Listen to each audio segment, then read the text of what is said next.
Olá! Todo mundo que estuda português já deve ter percebido como as frases se encaixam, como as ideias fluem, né? Pois é, o segredo para isso está em umas palavrinhas pequenas, mas super poderosas. As preposições. Elas são como os tijolinhos que constroem o sentido de tudo. Vamos mergulhar de cabeça nesse universo para entender como elas funcionam. Olha só o nosso roteiro de hoje. Primeiro, a gente vai entender por que as preposições são a cola das frases. Depois, vamos dar uma olhada nos dois tipos principais que existem.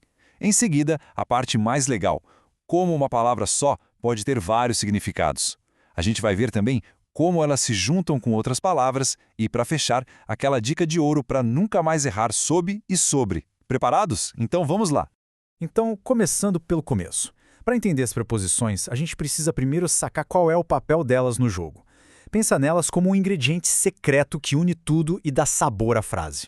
A ideia é essa, bem simples. A preposição é a cola da língua. Ela é uma palavra que pega dois termos e gruda um no outro, criando uma relação de sentido.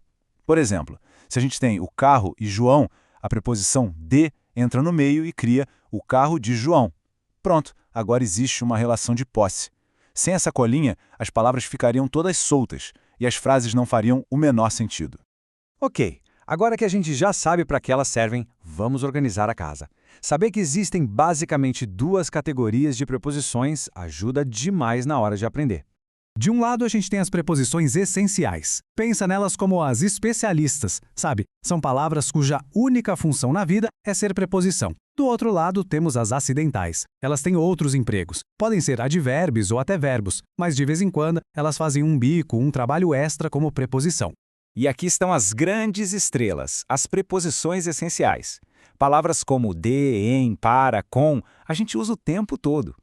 Elas são a base de quase tudo que a gente fala. Se familiarizar com essa turma aqui, já é meio caminho andado para dominar o assunto. Já as acidentais são um pouco diferentes. Pega a palavra segundo, por exemplo. Ela pode ser um número, né? Mas na frase haja segundo as regras, ela funciona como uma preposição, ligando a ação com a norma. É um quebra-galho de luxo.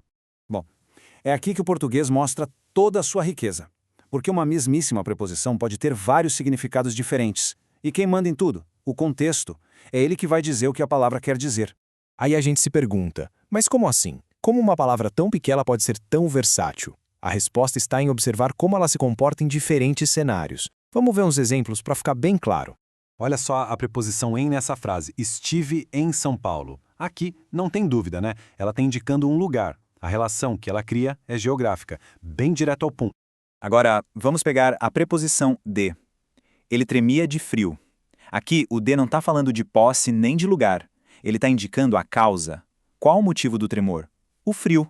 O de conecta a ação com o motivo dela.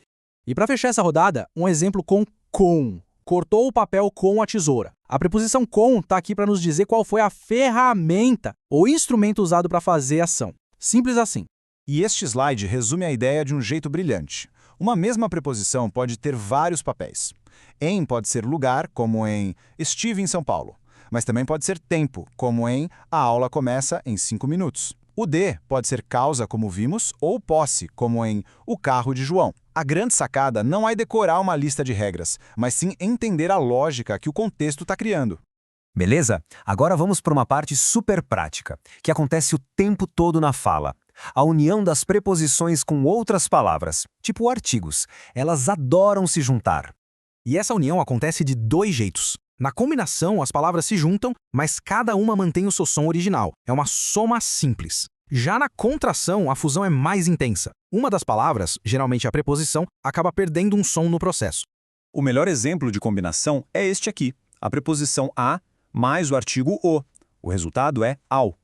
Você ouve o som do a e ouve o som do o. Nada se perdeu.